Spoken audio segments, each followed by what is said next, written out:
Hey, We're hey, here we live. are. Hey, Levi, how are you? I'm good. Nice to see you, Rob. Good to see you. Super excited because we have Collin Smith here Collin today. Smith, the indefatigable. And what's great about doing this with Collin and I, my first ever Photoshop world, I didn't know anybody. This was in 2004. I was working on the trade show for iStock Photo at the time, their first ever trade show. And we were so new, we shared a booth space. We shared a 10 by 20 space with this guy from Photoshop Cafe. And that was Collin. And it was awesome. And Well, we that's had a lot of fun. perfect. And so here we are 11 years later doing a Hangout together. So that's pretty cool. You know, my first Photoshop world was just 2.5 years ago in April, and the first guy I met at Photoshop World happened to be Collin Smith as well. Yep. Really? Oh, I should just take the position as official greeter, I think. Yes. Yes. Actually, Yeah, you might put V out of business. that's true. One time I actually got to the airport and met Collin at the airport, and he even gave me a ride. Well, you know what it was? Really? You know, when we did the iStock, when we shared. Yeah. And we did that for a while. You know, remember Pat bought that big mountain of fortune cookies. So what it really was, I was trying to get rid of the fortune cookies because they were starting to smell a little bit after. Yeah, that was fun. But now Photoshop Cafe has got its own huge booth and has been a regular exhibitor at Photoshop World and for as long as I've been going. Forever. So Collin runs PhotoshopCafe.com. He teaches Lightroom. He's into aerial photography. He's an illustrator. He's a graphic designer. What isn't? Oh, Collin yeah, Smith? you've definitely seen his work out there, Yeah, he's phenomenal. besides his education. Yeah, even in his illustrations that he can do just with Photoshop alone are incredible. So, Collin, welcome. Welcome. Glad to Well, have you. thank you. That was a very warm welcome, and that was a really nice verbal red carpet there. I feel, quite. Who's this guy you're talking about? Anyway. Yeah. You're like literally one of the oldest people I know in this business. As soon as I said that, I knew I was putting my foot right in it. But yeah, no, it's Me too. Yeah. right back to my roots there. So really That's great right. to have you here. So, Collin, where are you? Where are you geographically right now? Oh, right now I'm actually not anywhere that exciting. I'm at home in Irvine, California, which is beautiful Southern California right now. I've got my air conditioning running, which probably everyone does. It's good to say that during the winter when you guys are freezing. That's right. We've got blue skies, and I won't go anywhere near the beach today, though, because it stinks. There's millions of dead red crabs there. I really? heard about that. We had a flood of jellyfish up here. Boy. So I went out there the other day, and I actually got some stuff I posted on Facebook where I took some aerial photographs and did some aerial panoramas of these red beaches. They're amazing. It looks like they're all painted. It's gorgeous. Oh, wow. But you can smell it from 4 blocks away. Oh I wow. bet. Yeah, I saw a bit on the news about that. So, when you're not dealing with dead sea life, what else you got going on? Well, I've been quite busy lately. I just finished a whole bunch of Lightroom training, as you're probably aware of. Gosh, just been so busy lately. We just launched a streaming service on Photoshop Cafe, so for the longest time we've had DVDs and digital downloads, and one thing we didn't have was streaming, so we added that as another option for people just a couple of weeks ago, and we've got about 70 titles up there right now. Wow. And loading up the entire back catalog of Software Cinema. So by the time we're done, we're going to have about 200 to 300 different titles. Not when I say titles, not individual videos. Some of these titles are 13 hours long, so we've got a massive library that we're putting up right now. But yeah, it takes a couple of minutes, and in between that, just finished my Lightroom CC training, which is 13 hours, and I redid that from the ground up. This is something I've been doing since Lightroom 1, and every year or every couple of years, every new version. I usually record about 80% of it new. This time I just did everything from the very beginning because I wanted to do it all in HD and do it all in CC. That kept me busy and launched that, and obviously that's available to me at Photoshop Cafe. But and then right after that, I turned around and did one on compositing. So So right now I'm kind of in the compositing mode as well, which is kind of fun. But I just did a short Right on. thing. I figured, just do something new because one of the things I do love is art, and I'm started off my training like back in the day when I met Rob. I was more artist who was kind of showing techniques, and then somewhere along the line I became this tools guy. What it was is publishers roped me into writing these books I probably didn't want to write. And not all of them. I loved some of my books, but not the technical ones. So all of a sudden I get pigeonholed and I'm the guy teaching the tools, which is fine. You need to know the tools. But I just did something new. It's called Sky City Project, where I took one of my photographs, actually a bunch of my photographs, and created this woman with a ray gun with this clouds going out into the city of LA, and did a little matte painting, did a little compositing, did some dodging. Can we see it? Is it handy?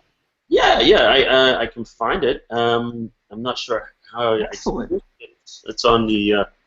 Let me find it for you. Hang on a second. Okay, while you look that up, Collin, Rob, will you tell us how to enter the contest and about our sponsors? Yeah, sure. So our sponsors, we've got Adobe sponsoring us this month. Thank you, Adobe. And courtesy of them, we're going to be giving away a 1-year Creative Cloud photography subscription.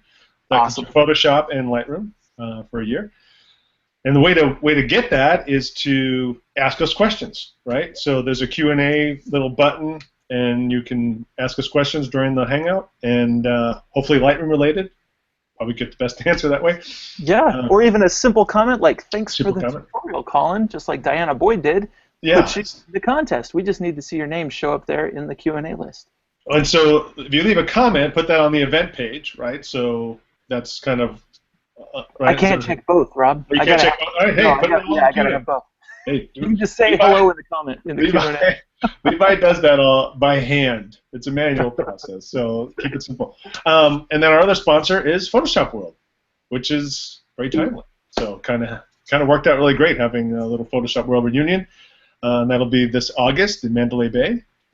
I'll be there. Las Vegas. I'll be there. Sure. Woo! I missed the very first Photoshop World. Apart from that very first one, I've been to every single Photoshop World. Excellent.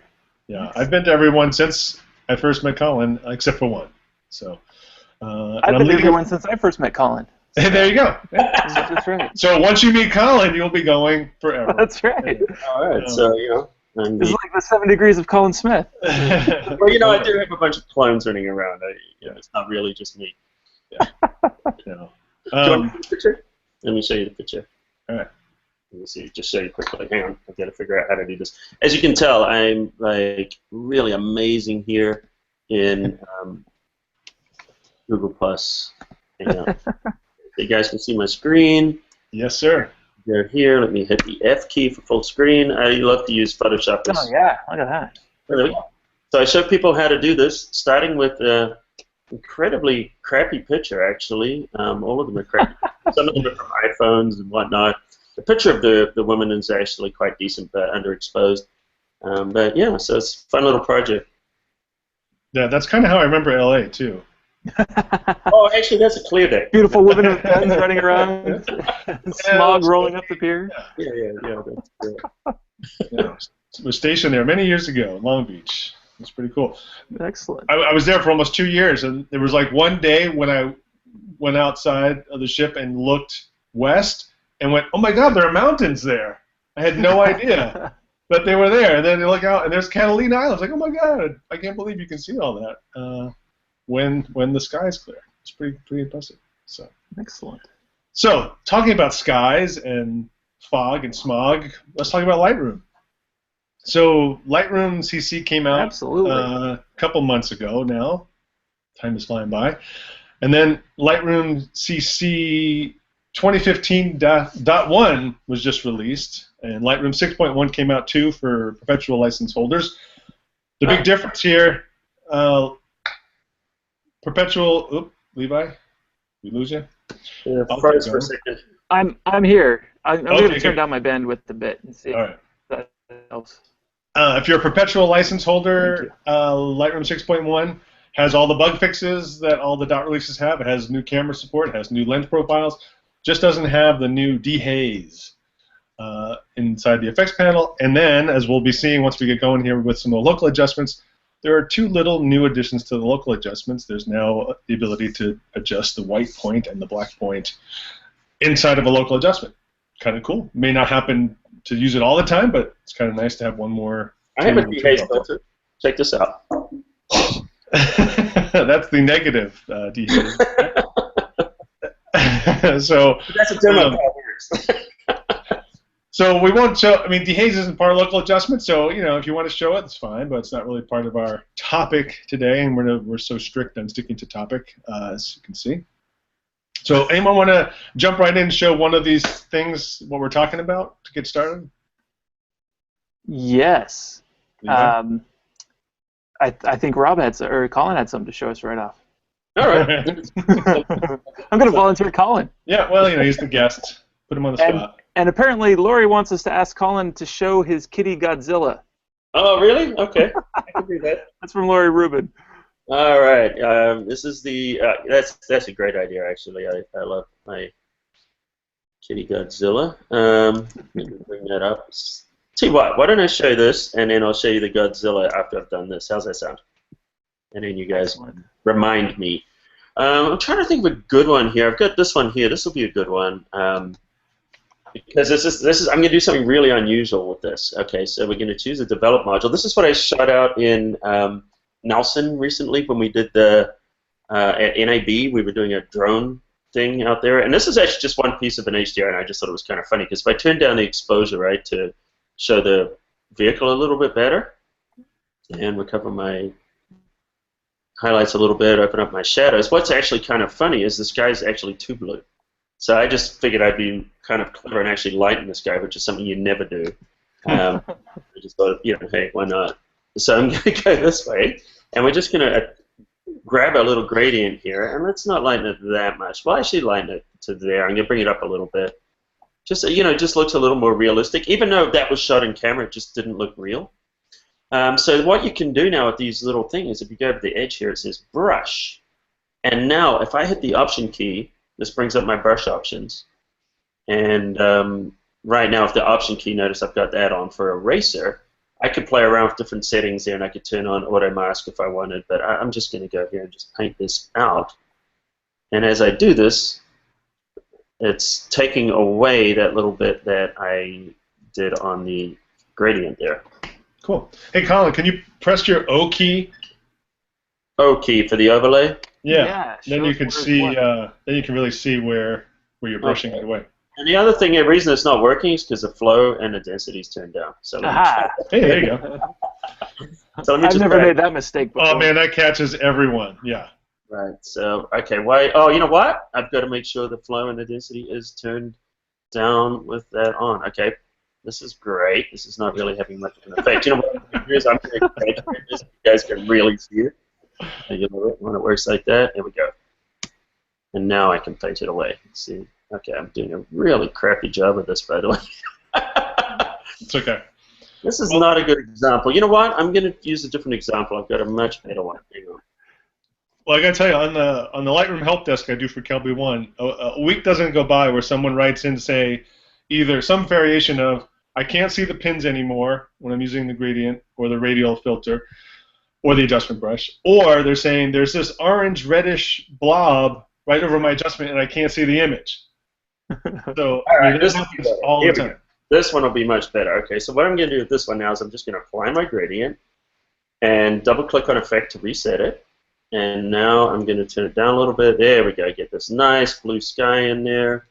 I'm going to pull it down more so it goes down into the horizon. And this is where the problem has been. Now the building up there is starting to get dark as well.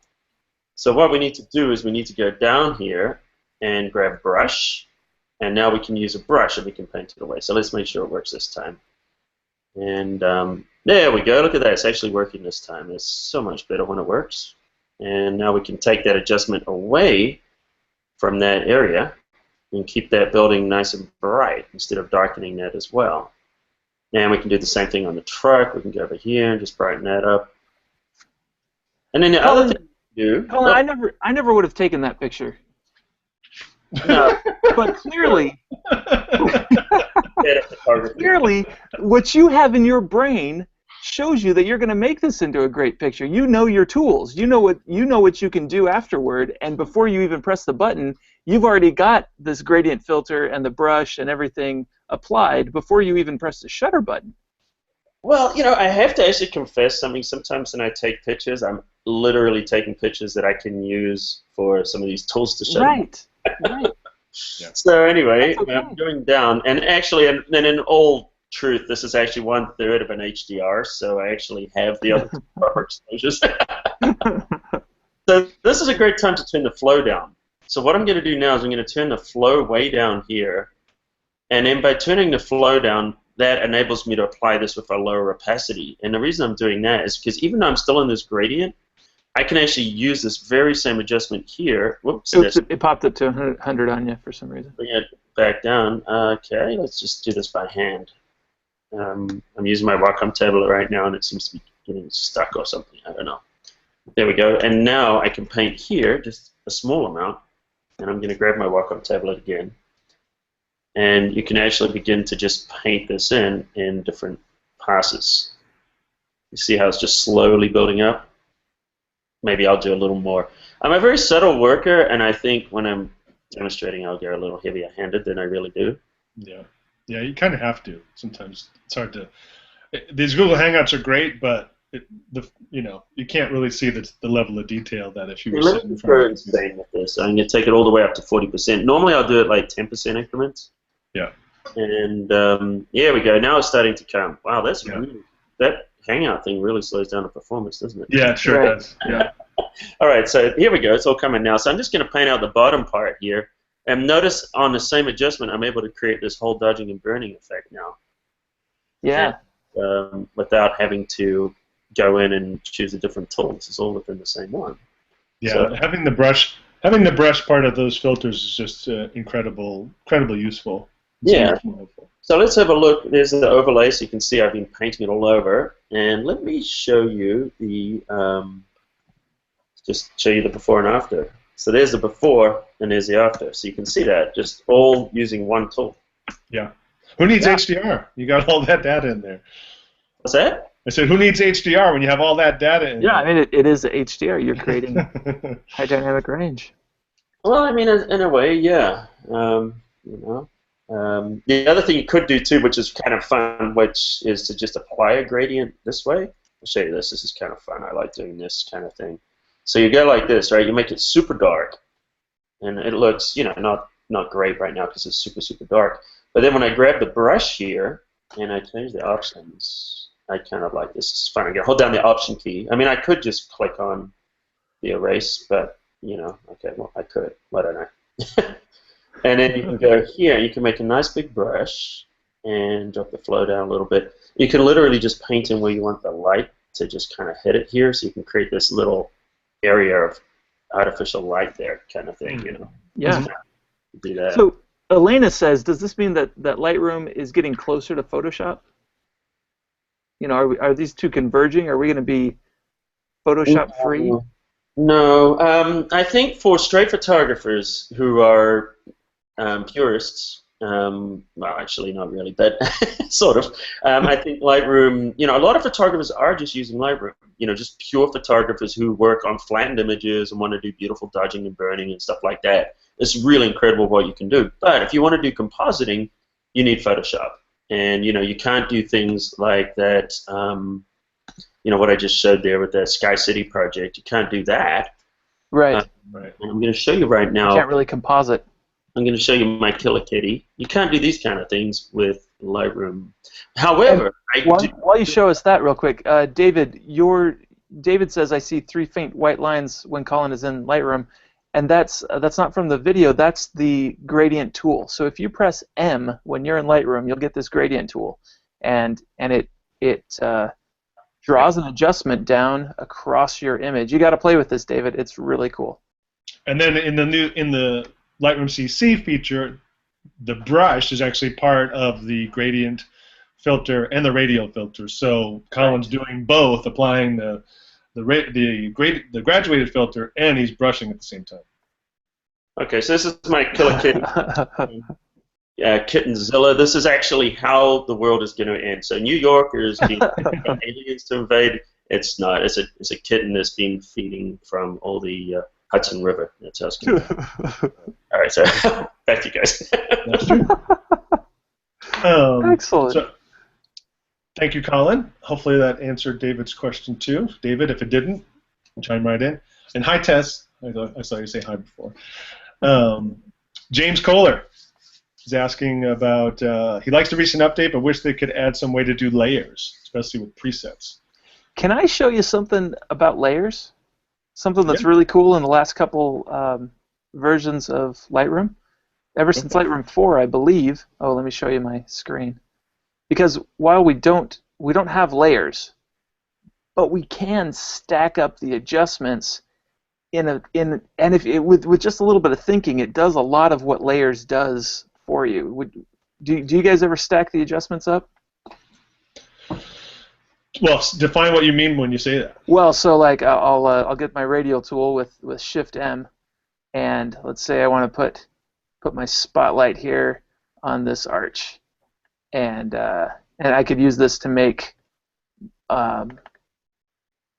I could use this to make like a nice vignette around everything except my arch, or I could use it to make a really bad vignette around everything except my arch, and so I've done that. But now I could duplicate this. If I right-click on the button, I can duplicate it and stack it up. So now it's twice as heavy. Oh, I see what you're saying now. And I could stack it up again, so it's twice as heavy. And I could stack it up and then invert it so that the same area is covered, but I do a different effect in that area. And so by stacking these up, I've got layers of adjustment. I don't get layer masks. Well, kind of I do, because I mean these are maskable tools. Yeah. That we've got, and I don't know. I feel liberated being able to stack these things and then brush them out too. Look at this. Yeah. I can do what Colin was just doing and brush it away. Oops, it's brushing on. Hit the Option key to brush out. Give it a little more action down here. You know, gone to night sky now.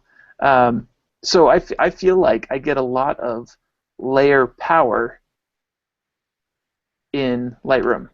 I've used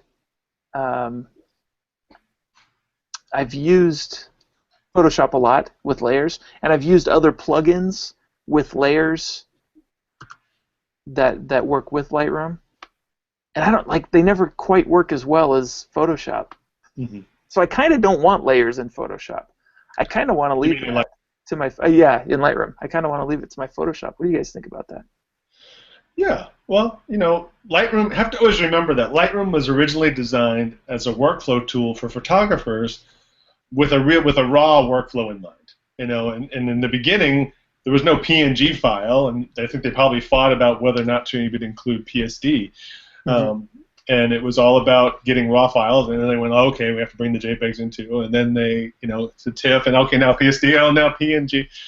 But, I think it's trying to create a tool that helps photographers do a certain set of tasks really efficiently, but not do every possible thing that you can do with an image, because, hey, they got that other program called Photoshop, which, I think just turned 25 or something like that. So they're not wanting to, I've been impressed at how much Lightroom in this last go-around is doing jobs that I used to go to Photoshop for, like panoramas and HDR. Right. So it's incredible at it too. That surprised me as they added that functionality, but that's really cool. So they clearly see these two tools as really important in the workflow, and they're bringing them both with new features and new tools. And in Photoshop, not to go too far off, just got a whole new release of Photoshop features too that are a lot of them a lot more designer oriented than we've seen in the past. So, but don't forget too, all the new Lightroom features have just made their way into Camera Raw too. So we can now do HDRs and panoramas, and we have the filter brushes that we just showed in Camera Raw, which I love because for the workflow, a lot of the time you can do it all in Lightroom. Mm-hmm. And then other times, if I'm going to do something that I'm going to print and I'm going to really, I'm not just going to, because there's one thing, hey, this looks great on Facebook, and which a lot of people do, and that's fine. But the adjustments, for example, the adjustment brush in Lightroom is great, but is it going to hold up in print resolution? When you need precision, you need to go into Photoshop and use the selection tools like quick select and tools like that to get that. So what I love about that is being able to do my overall big adjustments, all my big moves, set the nice coloring and a nice tonality and shadow highlight recovery and maybe a little bit of clarity, and then bring it into Photoshop and then be able to take those individual layers once you do it and then bring those into Camera Raw and edit them. I mean, I just love that workflow. And I'll be honest, I can get really good results in Lightroom, and many photos I'll just do in Lightroom. A lot of my aerials, stitch the panoramas, they look gorgeous. But when you know some tricks in Photoshop, I mean, you can really add that little bit of sparkle, Yeah. No, absolutely. So Kenneth Martin is asking, what exactly is the purpose of the brush? And I'm assuming in the context of the graduated filter or the radial filter, is it just to modify the gradients? You want to take that one? Sure. I mean, you could say yes and you could say no, because for that example I showed you before, at its most basic level, yes. If you apply a gradient, it's really designed for, a photographer uses split neutral density filter, right? So you get that little piece of glass that goes over the front. Right. I'm going to grab my camera, over the front of your lens, right. And it darkens the top, lightens the bottom. And the sky, it brings it down. But then if you've got like a building peeking up in it, you don't want the top of that building getting dark, so you can paint it out. That's what I was going to say. And then also, you could take it further like I did and do the dodging and burning in it. But generally speaking, in the real world, I was kind of showing off when I did that. In the real world, I will normally just create a new adjustment. And the reason for that is I can change the opacity of that independently from the sky. So what I showed you was not a good workflow. It was more just showing off. Yeah. Well, so there's the brush and there's and then there's the other gradient tools. Right. Well, the graduated filter and the radial filter, the beauty of those is that that gradation that you can get to kind of feather out an adjustment. The adjustment brush, you can feather the brush, but it's not the same.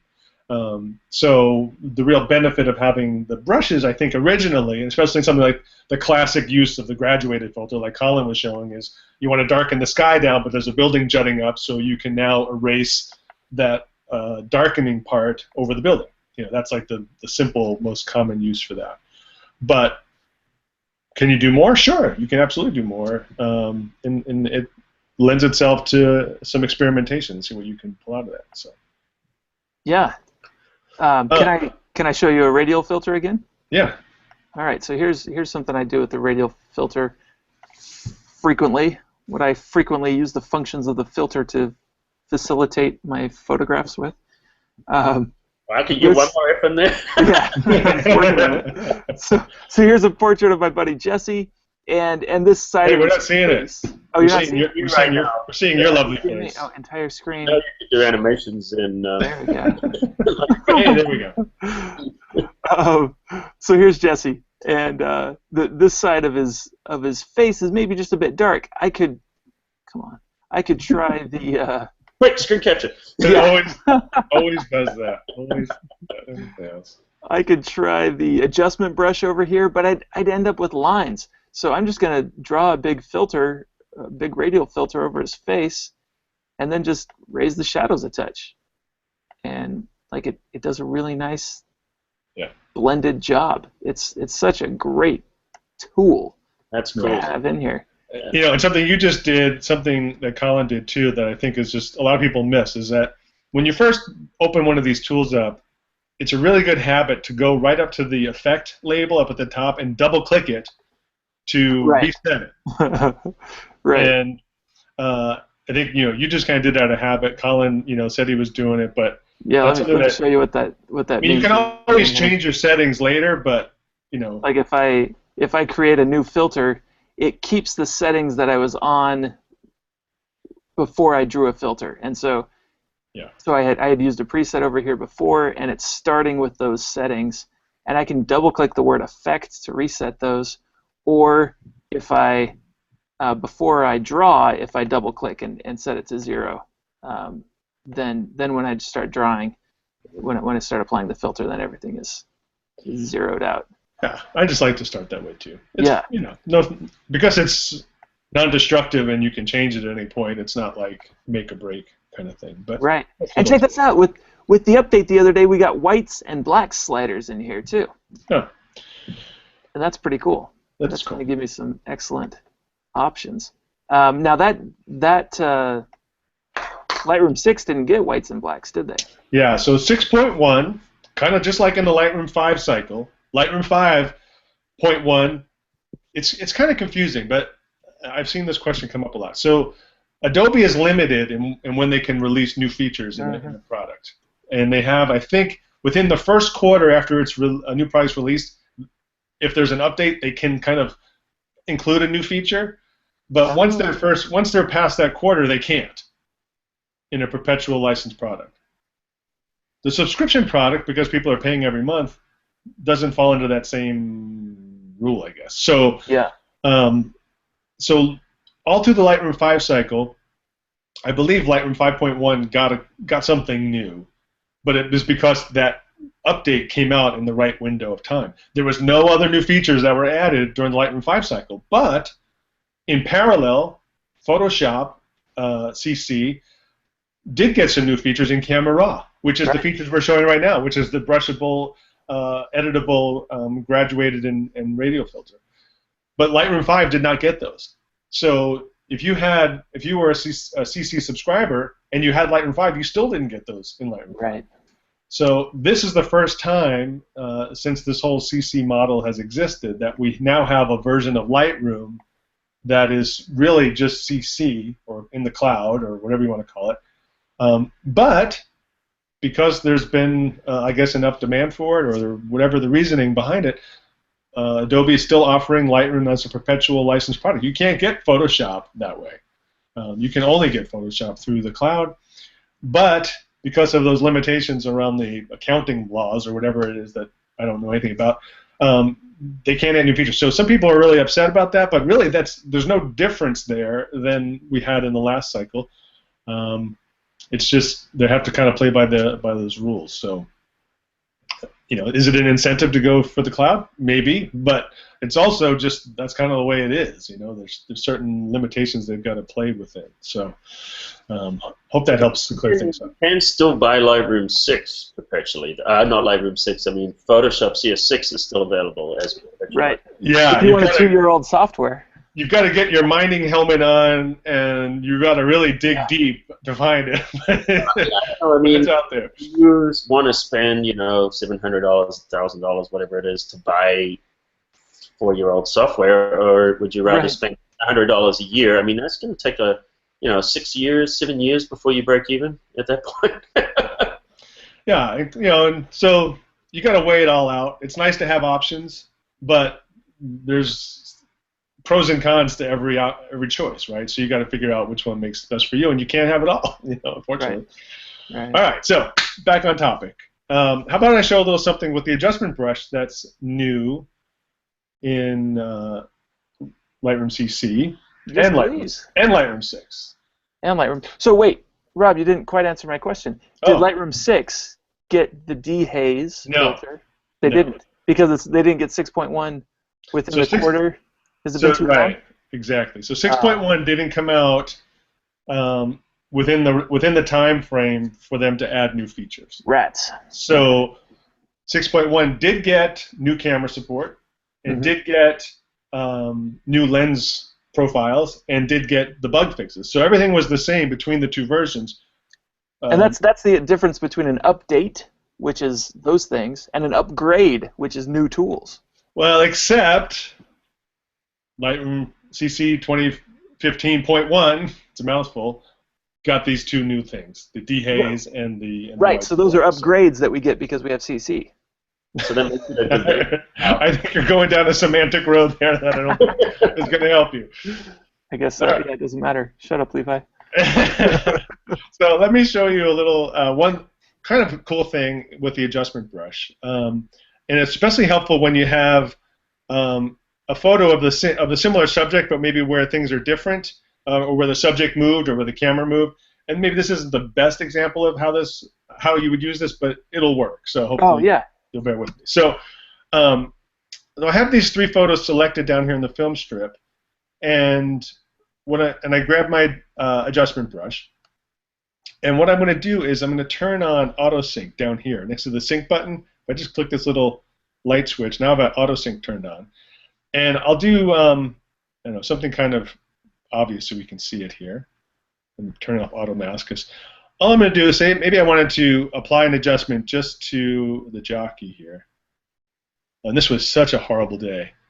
I was the only one here watching this racing, and that's why the jockey's giving me a thumbs up, because he's like, dude, I'm so glad to see one person came out of this race.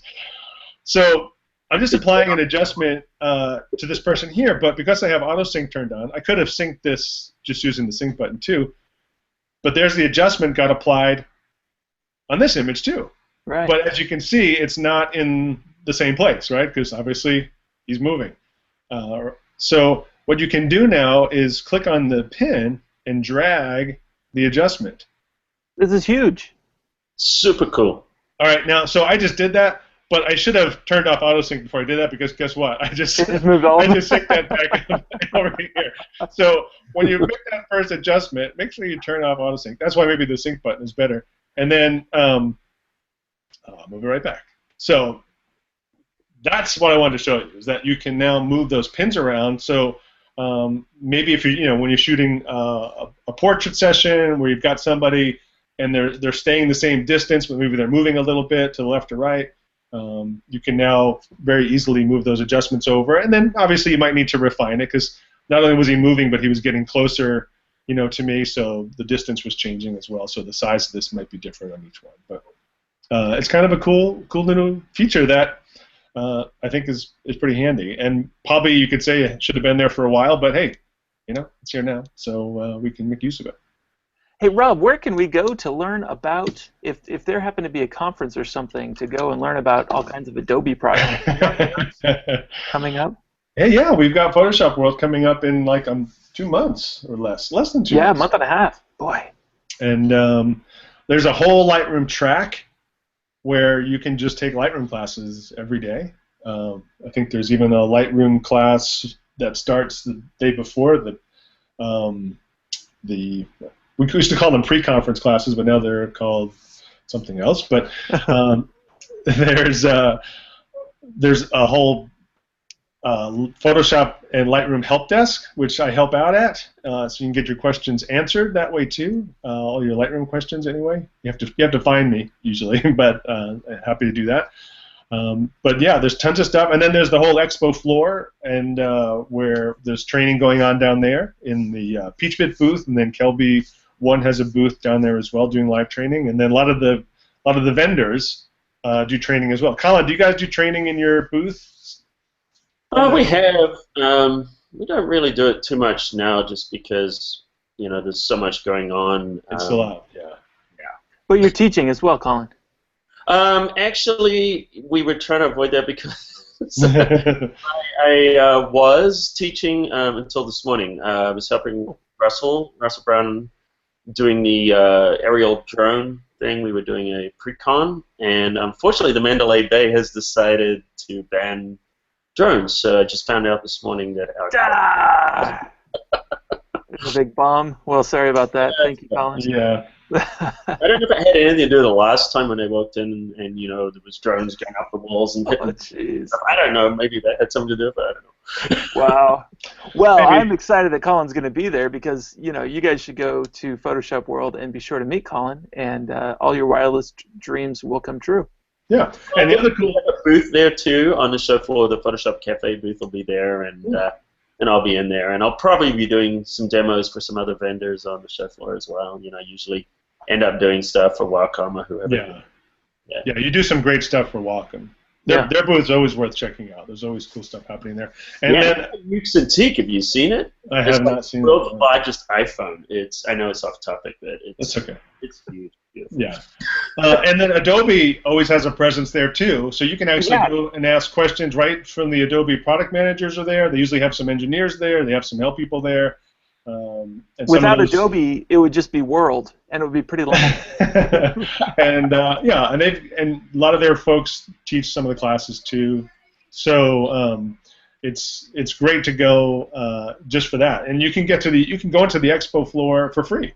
So if you go to PhotoshopWorld.com, I don't know if it's up yet, but you can sign up for free and get a free expo pass. So if you happen to be passing through Las Vegas that week, or if you live somewhere in the... How long is the drive from Southern California to Las Vegas? 4 hours? 4 hours. Yeah, go take a feeling. If you're in Southern California, you want to take a 4-hour drive through the desert for a free exhibit, you could do that too. So I would. Man, I'd be all over it. So people are asking questions and leaving comments. So if you want to get entered into the drawing at the very end of this, which is rapidly approaching, please jump in there, throw a question or comment at us, so you can get entered into that giveaway for a 1-year subscription to the CC photography plan. So Laura, training from Photoshop Cafe. Well, that's right. That's right. Colin is giving away streaming of his new streaming product. So thank you, Colin.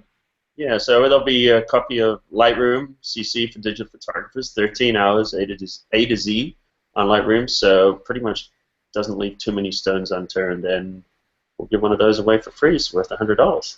Very cool. Thank you very much. So a couple winners at the end of this, so you got to hang out to the end, and when your name is called, if you're the winner, chime in real quick so that we don't give it to somebody else, because we kind of keep it moving. We move it along. That's right. So Laurie is asking if any of us use any third-party plugins, and if so, which ones? Laurie, is this a loaded question?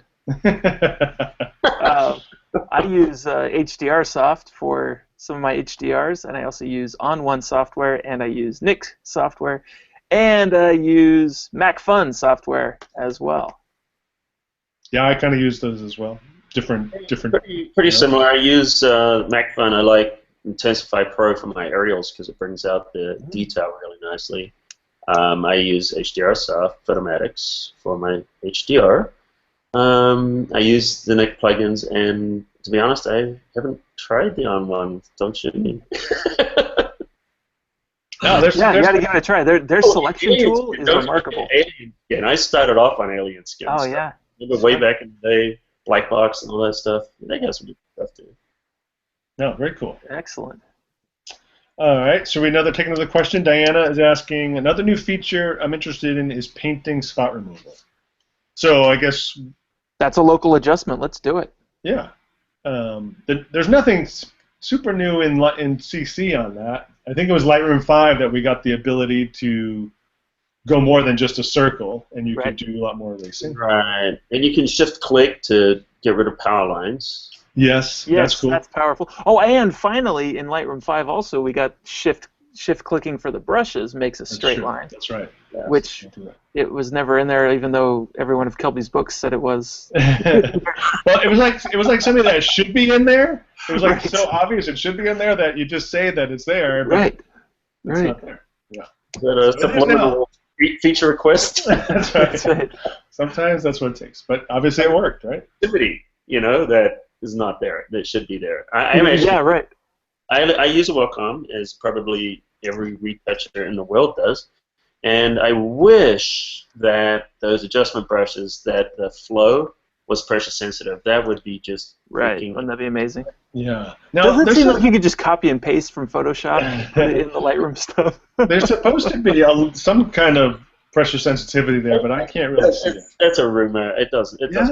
I've tried it. It doesn't. Give it 5 versions, it'll show up. Yeah, just keep saying it. Placebo pressure sensitivity. Just believe it. Just believe it. All right, what else we got here? Still looking at my friend Tess. I'm still using PS6 now. I hope she doesn't mean Photoshop 6. She can't watch this Hangout. She's still using it. She probably means CS6. And CC at home. There's a lot of things I missed, like the camera. Yeah, so yeah, if you're going back and forth between the old version and the new, that does make it kind of painful. So, got to talk to your work people, get them updated. I know. Forget about it. It's probably the government, so you can't. Good luck there. David saying CS6 is 4 years old. Yeah, boy. But Adobe is still updating the Camera Raw plugin for Photoshop CS6. Yeah. Only with new camera support. Not new features. No new features, but it will render the new features if, like, so say I handed off an image that had the adjustments from CC to Tess, and she opened it up there. It should be able to render them.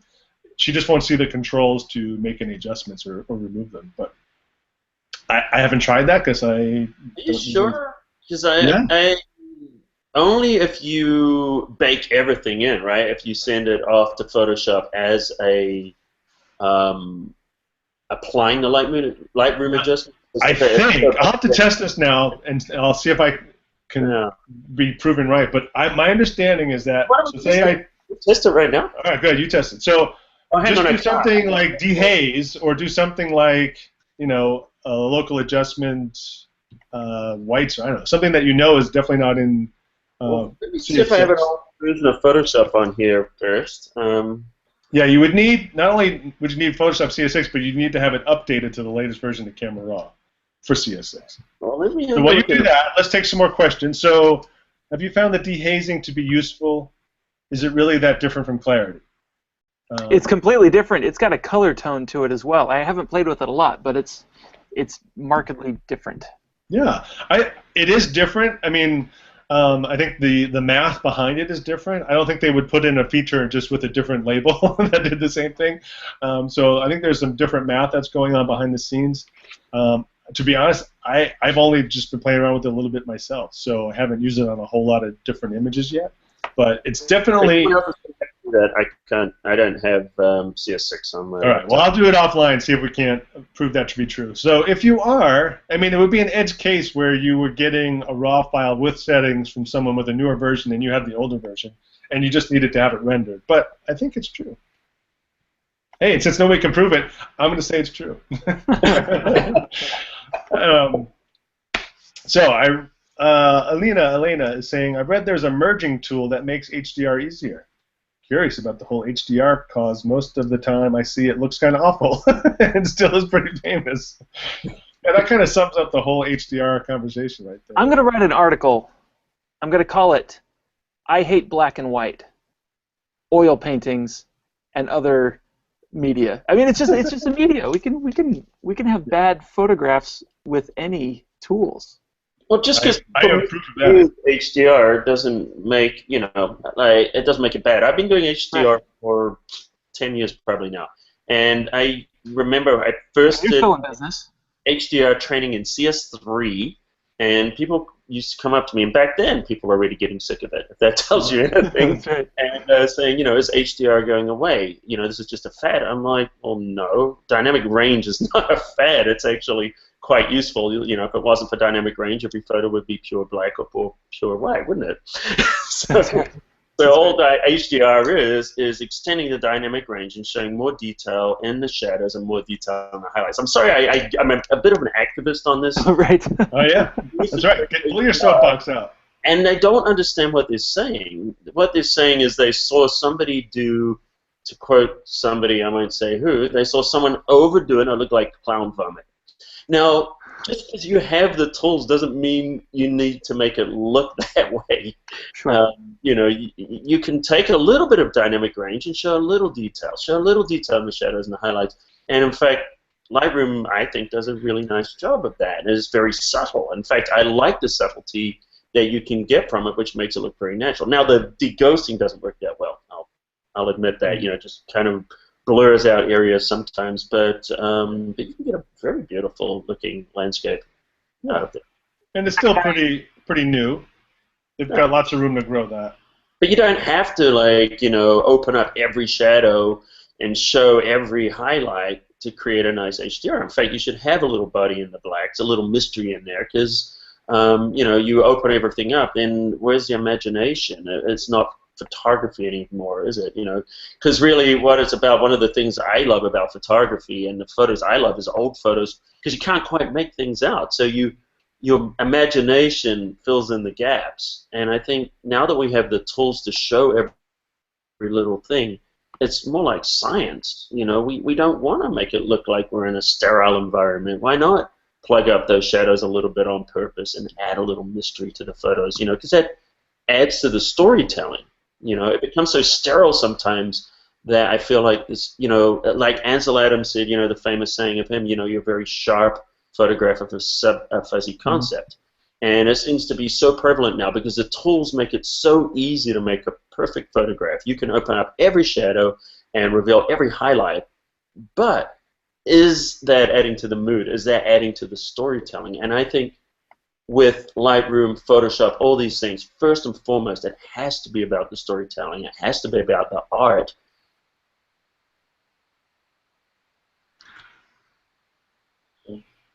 Colin froze Did we up. lose Colin? Okay. Nope. Is he still there? Well, and Elena, I didn't mean to come down hard either. I love the tool in Lightroom is really a powerful way to make an HDR because it's very not dramatic. I feel like the HDR tools in Lightroom are he's back. Colin's very calm. Colin, you're back. I'm back. Yeah, I guess I was ranting and Google was listening. Yeah, there's a ranting filter on there that they're like, no, right, it's not going to make people use the HDR Effects Pro, which is actually pretty cool too. Well, the thing to remember about HDR is that if you take any single raw image into Lightroom, you essentially can do the same things that you would do with an HDR image, which is adjust the tonality in the image to make it look the way you want. To a certain degree, I mean, as long as it's within 12, 13 stops. But if you're inside an environment where you've got, for example, architectural photograph, you're shooting inside a dark building and then you've got bright outside, that single raw image is not going to be able to capture all that dynamic range on that scene. Right. So an HDR image composed of multiple exposures has more data in it. But what you're doing inside a Lightroom is really the same kind of, potentially you have the ability to do the same kind of processing. You just might have more data to work with, which is absolutely the beauty of it. That's what I like about doing tone mapping in Lightroom. It's merging HDR is new, as everybody knows, in CC, but that's not new to be able to do tone mapping. For a few years now, you would merge them into Photoshop, save them as a TIFF, take them into Lightroom, and get the most realistic looking tone maps. And it just works like any other photo. But like you said, it has more dynamic range. So you've got that detail in the shadows and the details in the highlights that couldn't be captured on the sensor. Now, that'll change eventually. I think as the cameras get better, with cameras that can capture more dynamic range. I mean, right now Canon just came out with the 50 megapixel camera. I'll trade 30 megapixels of those for 2 more stops of dynamic range any day. Yeah. All right, so we've got about 6 minutes left. Obviously, HDR always brings up a lot of. We should definitely do another HDR episode because that always brings up a lot of questions and comments. Jack saying, "Oh, you got that rant filter? Love it." Yeah, okay.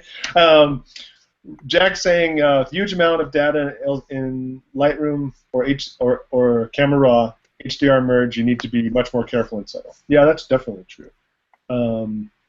Rich is saying or asking, "What has been the most important improvement in Lightroom CC for the 3 of you?" Well, let me show you one thing on that note, and it kind of will tie to this HDR thing. I don't know if I could say this is the most important, but it really struck me as really compelling. So this image down here is an image of I took from a recent trip to New York, just from the balcony, and I did as a panel, but I also did as an HDR panel. And I had, before Lightroom CC came out, had created this HDR panel using Lightroom and Photoshop's ability to do the panel, the photo merge, and the HDR Pro. And I ended up with a final image that was 1.65 gigabytes. Holy moly! That was this image here, or those same dimensions. That same image using Lightroom's HDR and Lightroom's panel functionality, 153 megabytes. And it's a raw image. And it's a raw image. I mean, that just blows my mind that you can do that. I mean, that is an incredible amount of savings in disk space and having all that data available. And so, this is a HDR image pano that's 150 megabytes, and it's like 10,000 pixels across, or something crazy like that. So I don't know if that's the most important, but that's pretty. I mean, you're talking about saving money on hard drives right there, just by having that feature in. So. Well, and for me, it's the same thing. The HDR and the panorama are the biggest features that I use all the time now. I'm shooting. I mean, why would I buy a wide-angle lens if I have a 50 millimeter in Lightroom? Because I can panoramify everything, and it's great. You need more time. I just need more time, but Lightroom is actually giving me more time because it cooks the HDRs and the panoramas in the background while I'm doing more stuff, and that is, I mean, it's really quite powerful. Yeah, that's pretty cool. What about you, Collin? What's one of your favorites? Well, I hate to sound like a copycat. For different reasons. I'll change mine. Yeah, you're going to change yours. You're not allowed that one. How about a collection? While you're importing, that's actually really useful. I love that. But my favorite is because I'm doing a lot of aerial photography with drones right now, and most of what I'm doing is I'm doing panoramas, and to be able to go in and merge these panoramas into Lightroom, but it's not even merging the panoramas. What it is trying them on. So I can just see, it will assemble them very, very quickly, and I can look at different projection types before committing to it, which I couldn't do before. Right. So before, I would spend hours merging panoramas, and now I can do it just in minutes inside of Lightroom, but not just that, using headless mode, where I can be merging 4 or 5 different panoramas at the same time in the background. Is just huge for me. Yeah. It's massive time saver. Yeah. Very cool. Well, as we're drawing to the end here, this will be your kind of your 2-minute warning. If you haven't already asked a question or left a comment, this is your window to throw that in there, so you're entered in for the drawing of either a Photoshop Lightroom CC subscription or one of Collin's streaming Lightroom training sessions. So 13 hours of Lightroom training, pretty good deal. And both of them, I guess, are about $100 value, so pretty cool either way. And let me go through. How about we go back and do a little more local adjustment? Levi is going to be gathering everyone's names here, so he's going to be busy doing that. I'm ready.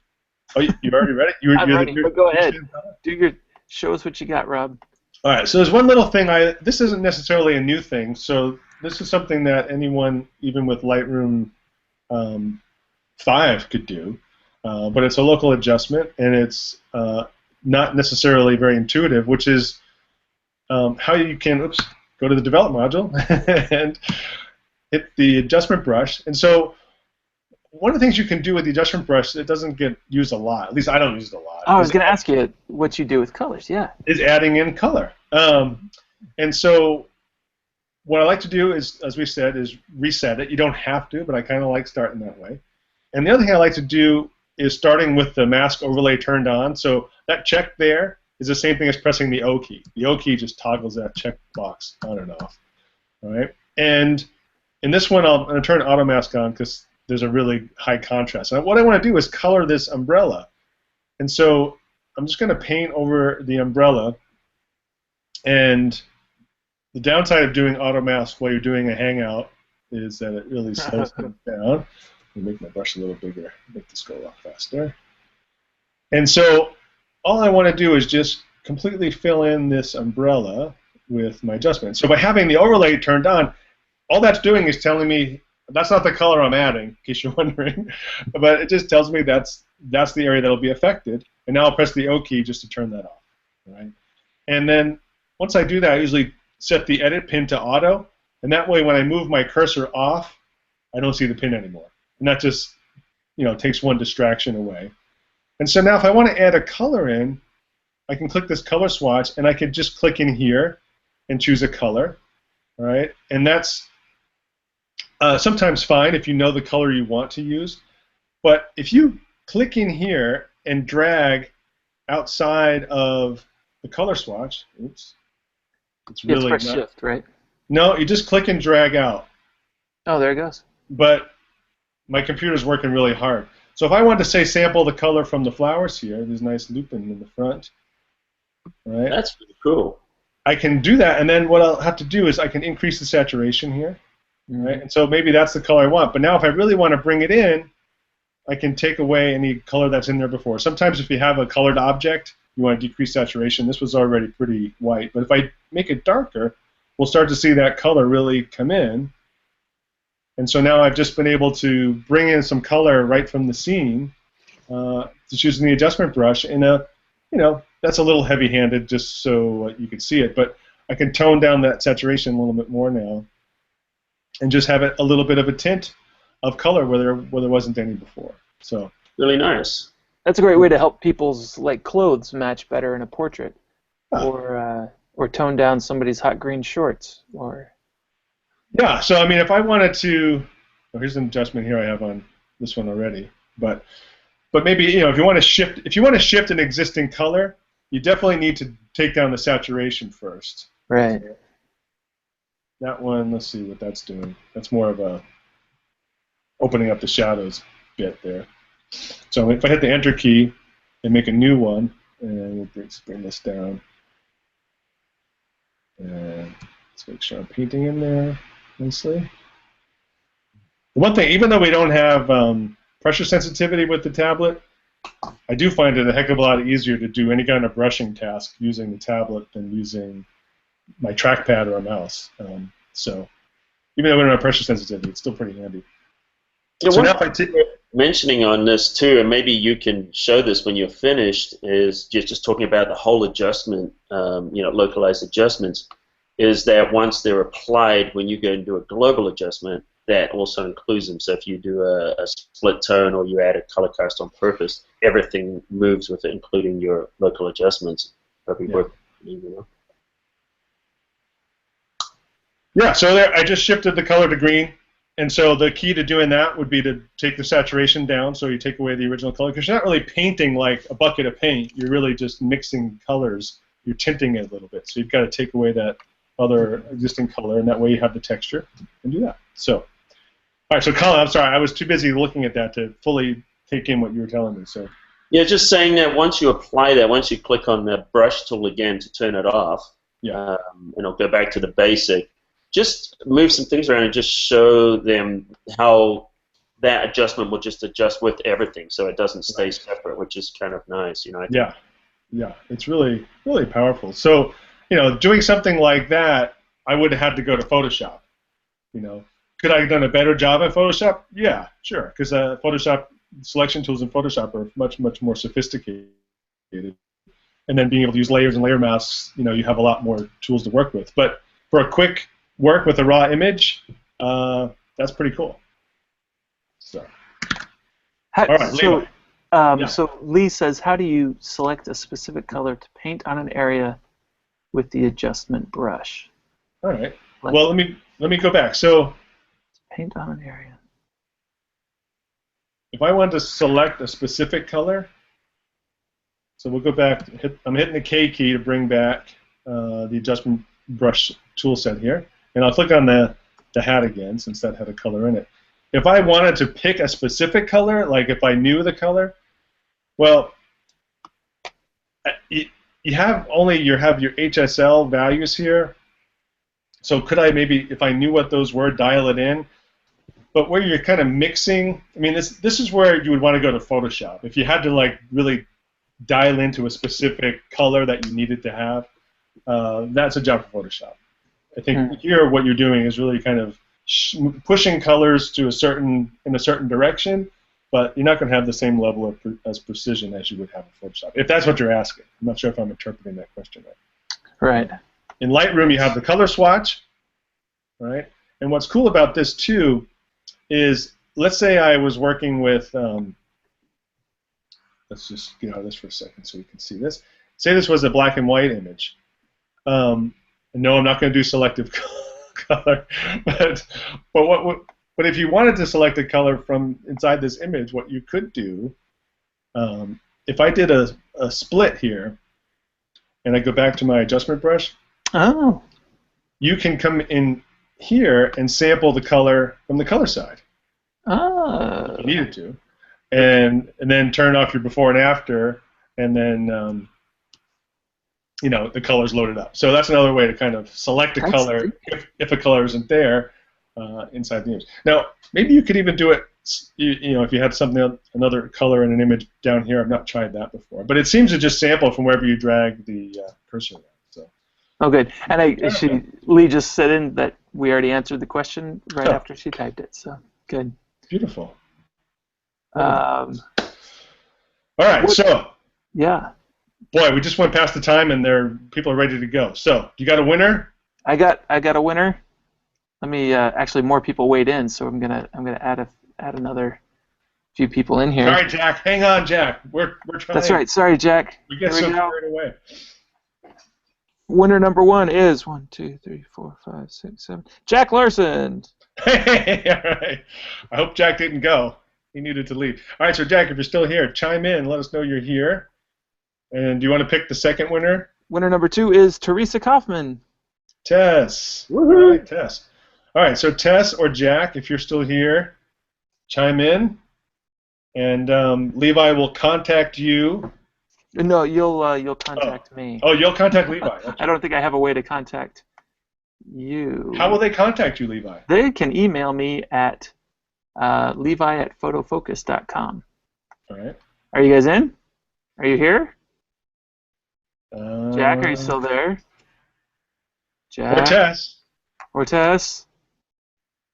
I'm going to count to 17. You know what works? Get another name lined up. I've got them. I've got them lined up. All right. Yeah. Oh, Jack's here. All right. All right, good. Jack, good.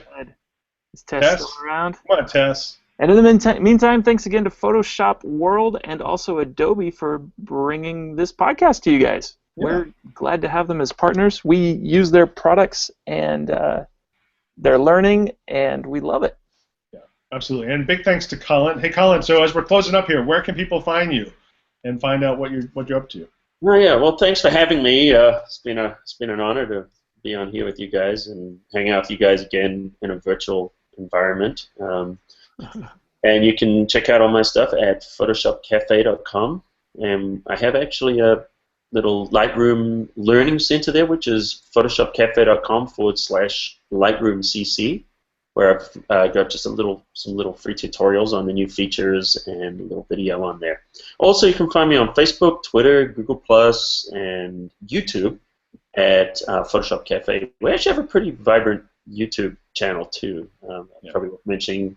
And every week I put a new tutorial up there. So yeah, you've put out an incredible amount of content over the years. I can't even comprehend how much you've put out. I could probably try and figure out how much it is, how much I put out at some point. I started writing books. I've written 19 books, and I don't know, maybe 50 DVDs. I don't know how many DVDs I've done, to be honest, no idea. Yeah.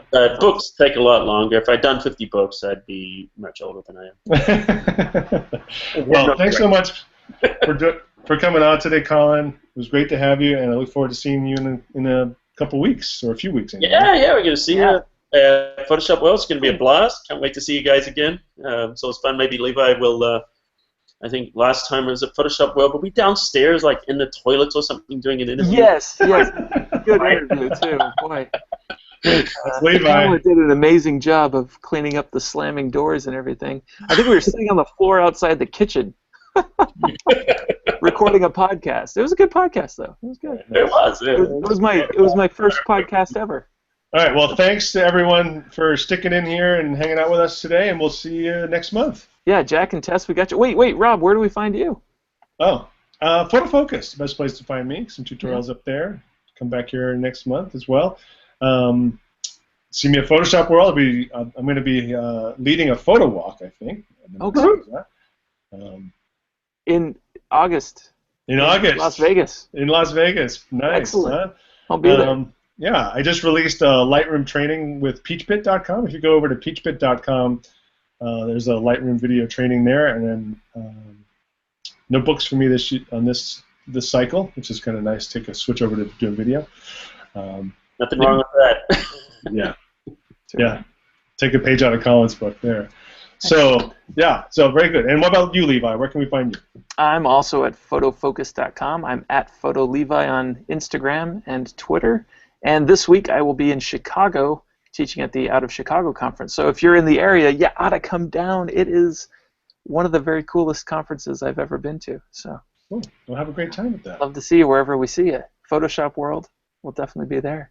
Yeah, and we got one more Hangout before then, so we'll be back in July with a new guest and a new topic yet to be figured out by us. Yeah. Thanks, guys. All right, take care. We'll see you all. Thanks.